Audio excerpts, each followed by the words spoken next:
Tout d'abord, je voulais remercier Rémi de m'avoir invité à participer à cette manifestation et notamment d'animer cette première conférence, même si c'est un challenge pour moi, parce qu'en tant que psychologue du travail et coach, je suis plus habituée à écouter qu'à parler.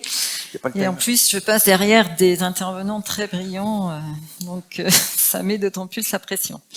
Alors quand Rémi m'a appelé et qui m'a demandé quel sujet je pouvais animer, j'ai eu envie effectivement de parler du burn-out, du bore-out et du burn-out, parce qu'effectivement je rencontre et j'accompagne de plus en plus de professionnels qui sont abîmés par le travail.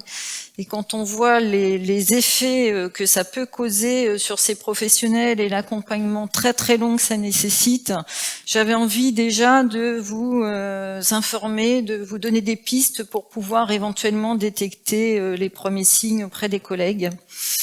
Avec, et là je fais appel à la partie réglementaire, même si,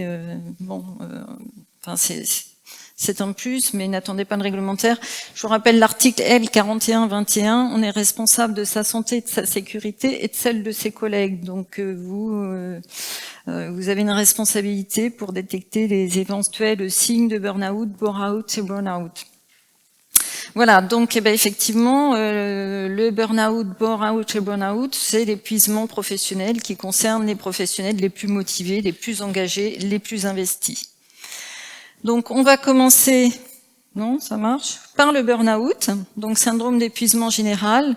Donc là, effectivement, c'est l'épuisement physique et psychique. La personne est vidée de toutes ses ressources. Il n'y a plus de jus, plus de batterie, et finalement, elle finit par s'effondrer. Donc c'est le corps qui arrête.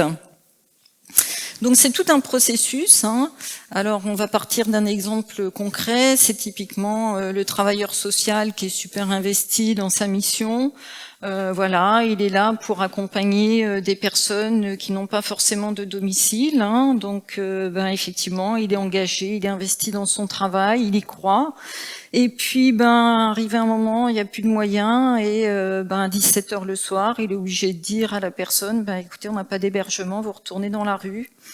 Donc, il y a un conflit de valeurs, une perte de sens au travail. Alors, effectivement, on parle de professionnels qui travaillent beaucoup, mais il y a certains professionnels qui sont engagés, investis, et c'était Jean-Paul hier qui parlait effectivement de l'investissement. Il y a certaines personnes qui sont investies dans leur travail, qui sont passionnées et qui ne feront jamais de burn-out. Le burn-out, il y a effectivement un conflit de valeurs. Donc on essaie de compenser, on se surengage, et là commencent à apparaître les premiers symptômes, donc de souffrance, d'anxiété. Et puis on est dans la spirale infernale, après on tombe dans l'acharnement, et puis finalement on s'effondre. Et quand je dis on s'effondre, c'est vraiment le corps qui arrête. J'ai connu une personne qui effectivement est partie le matin au travail, et c'est sa femme qui l'a retrouvée dans la voiture, dans le garage, le soir. Blackout, plus rien. Donc, faut avoir conscience de ça. Mais c'est vrai que le burn-out, on est souvent dans le processus dans un processus de dégradation et on ne se voit pas partir. Voilà. Alors, il y a différents symptômes. Donc, effectivement, le premier, c'est l'épuisement général. On est fatigué, les temps de repos ne suffisent plus. Donc ça, on peut éventuellement le détecter auprès de collègues, quand il y a des comportements qui se modifient, il devient irritable, il n'arrive plus à se concentrer, il est plus disponible. Il y a aussi une sorte de détachement vis-à-vis du travail et des collègues, on se déshumanise, on devient cynique vis-à-vis des collègues et on attribue une responsabilité aux autres. Alors c'est typiquement, j'entends des sourires, le professeur, effectivement les élèves ne veulent rien attendre, ou le hiérarchique, effectivement, de toute façon, le subordonné veut plus travailler. Donc voilà, il y a des manifestations, il y a des signes. Et c'est surtout ce changement de comportement, quelqu'un qui est engagé, qui devient d'un seul coup cynique. Et puis la personne, elle dévalorise son propre travail, et elle se désinvestit et se désengage petit à petit. Donc, faut être vigilant à ces changements de comportement. Voilà. Donc, alors les manifestations, manifestations émotionnelles, sentiment de vide, d'impuissance, perte de confiance en soi, pessimiste. Alors, comment on le détecte en fait ? C'est écouter c'est être à l'écoute de la personne. D'un seul coup, elle perd confiance en elle, il y a quelque chose qui s'est passé. Les manifestations physiques, c'est une grande fatigue générale, c'est des maux de tête, des maux de dos, donc il y a de plus en plus d'absence. Voilà, donc ça, pareil, c'est un signe. Manifestations cognitives, c'est des gens qui n'arrivent plus du tout à se concentrer, et en cas de burn-out, il y a quelquefois des séquelles qui sont irréversibles, notamment en termes de concentration. Je pense que Pierre peut le confirmer. Souvent, on fait appel à de l'orthophonie, tout un processus d'accompagnement, parce qu'effectivement, c'est le cerveau qui est cramé aussi, donc source d'erreurs, perte de concentration, on n'arrive plus à faire des opérations très simples, et puis effectivement, la qualité du travail se dégrade. Au niveau du comportement, c'est soit le repli ou l'isolement, c'est effectivement l'agressivité, l'irritabilité. Et en termes de motivation, effectivement, la personne se désengage petit à petit alors qu'elle était là très très présente, très engagée. Donc c'est autant de signes qu'il faut détecter autour de vous. Donc c'est vraiment être à l'écoute et être vigilant par rapport à ses collègues et peut-être par rapport à vous-même. Bon, je vous le souhaite pas, puisque voilà. Mais c'est autant de signes. Mais en fait, dans le processus, si c'est pas détecté à temps, c'est l'effondrement. Voilà, c'est toujours le corps qui arrête, mais en général, au travail, c'est souvent le corps qui manifeste, qui est une première manifestation, que ce soit le burn-out ou autre. Le burn-out, donc le syndrome d'épuisement par l'ennui. Donc là, c'est effectivement, on a un poste qui n'est pas suffisamment alimenté, que ce soit en quantité ou en qualité, donc on n'est plus satisfait de ce qu'on fait. Alors, quelques chiffres en aparté, on parle beaucoup du burn-out, mais les derniers chiffres, c'est à peu près 10 à 12% de la population professionnelle qui serait sujet à burn-out. Burn-out et burn-out, on est de l'ordre de 30 à 40%. Voilà. Donc, le burn-out, il y a plusieurs origines. Donc, l'organisation, c'est-à-dire qu'il y a eu des fusions, rachats, on réorganise les services, on les postes en double, voilà. Donc ça, c'est une des premières choses. Les compétences, hier, on a parlé des hauts potentiels. Donc les hauts potentiels, ils s'ennuient très très vite. Les hyper diplômés, qui acceptent le premier job, mais qui s'ennuient relativement vite. Les reconvertis par dépit, ceux qui ont perdu un poste dans une usine qui a fermé, typiquement l'assistante de direction, comme j'ai déjà vu, qui devient aide-soignante parce qu'elle a idéalisé le poste et finalement la réalité de terrain est tout autre et elle s'ennuie relativement vite. Ou effectivement ceux qui sont à un même poste depuis très très longtemps et qui manquent de challenge, qui tombent dans la routine. Et le cas extrême, la mise au placard. Après, effectivement, là, je vais pas rentrer dans les motivations puisque Pierre va vous faire une petite conférence sur le sujet. Donc, motivation extrinsèque, intrinsèque. Voilà, mais le manque de motivation amène à l'ennui. Donc là, je te laisse en parler tout à l'heure. Alors, comment ça se passe?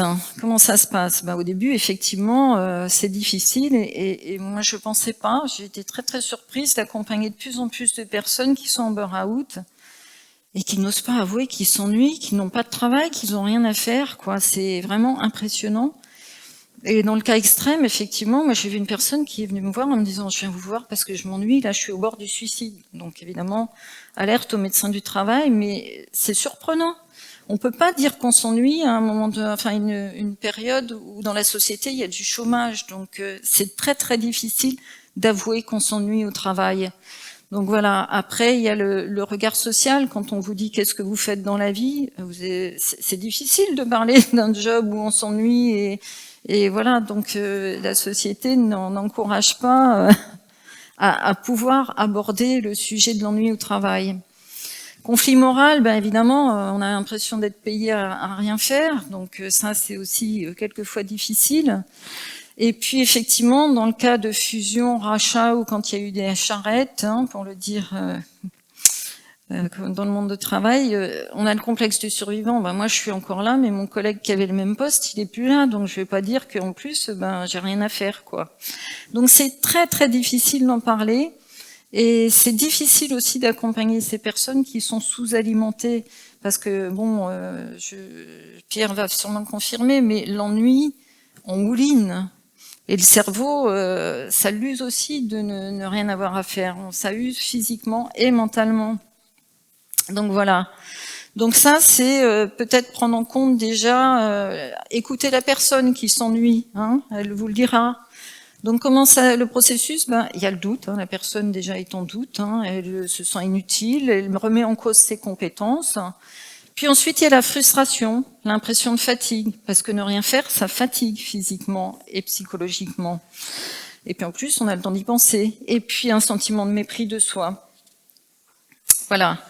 Donc alors comment ça se passe sur le milieu du travail? Comment détecter? Alors au départ, la personne qui s'ennuie, elle ralentit le rythme. Bon, si elle a 2 dossiers dans la journée, elle essaie d'en faire un le matin et un l'après-midi. Hein, donc on tombe un petit peu dans la procrastination. Baisse du présentiel, c'est-à-dire qu'on allonge les pauses. Hein, la pause du midi, on va voir des collègues. Alors par contre, c'est vrai qu'on fait appel à son agilité sociale hein, pour aller voir les collègues, hein, pour amenuiser le temps de travail. Et puis on commence à s'accaparer le dossier, les dossiers des autres. Tiens, tu veux que je t'aide? Est-ce que tu as quelque chose à faire? Donc ça, c'est autant de signes à détecter. Voilà. Et puis on peut s'inventer des tâches nouvelles qui sont pas sur la fiche de poste. Hein. Ça arrive. Hein. Voilà. Et puis à un moment donné, là, c'est la 3e phase, c'est que on n'a rien à faire, donc on amène ces affaires personnelles qu'on traite sur le lieu de travail. Hein. On essaie de trouver des solutions. Donc ça, c'est des signes à détecter.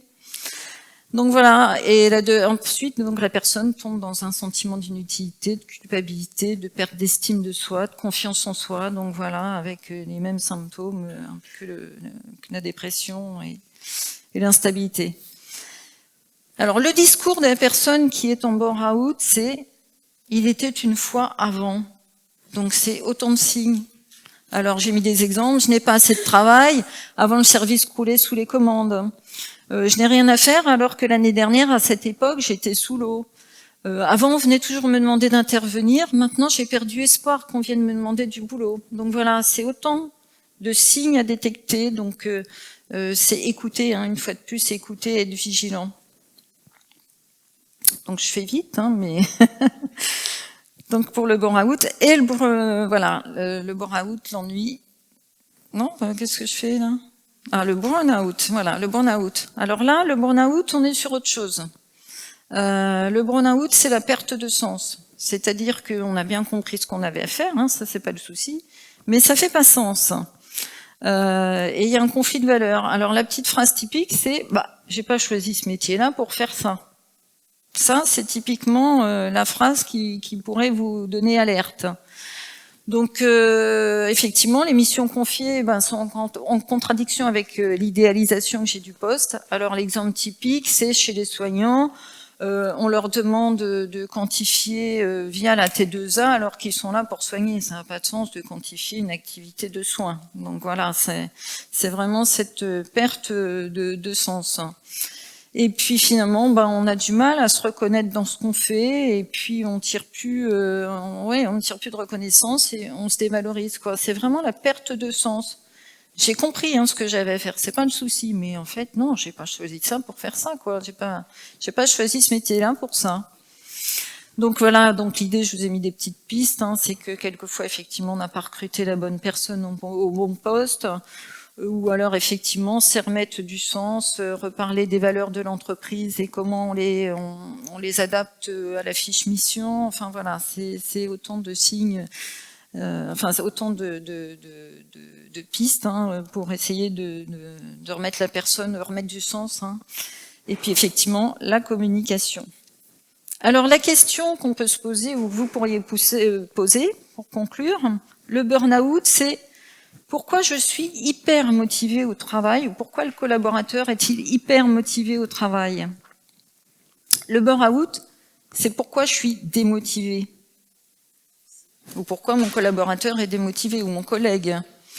Et le burn-out, c'est pourquoi je ne suis plus motivé. Voilà, on pourrait le transposer comme ça. Bon, Pierre a l'air d'accord, donc voilà.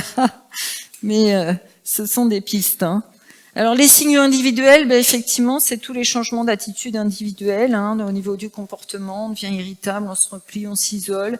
Il y a aussi des signes, perte ou prise de poids vraiment très très subite, hein, mais c'est vraiment un changement de comportement, donc quelque chose d'inhabituel. Voilà, et dans les comportements, enfin les indicateurs collectifs, ça peut être effectivement tout ce qui est turnover, etc., etc. Voilà. Mais effectivement, ça nécessite d'être attentif aux autres, hein, d'être attentif, voilà, et s'écouter aussi, hein, aussi d'être attentif à soi aussi, hein, voilà. Donc pour conclure, je suis peut-être dans le timing, oui, c'est bon. Donc voilà. Merci.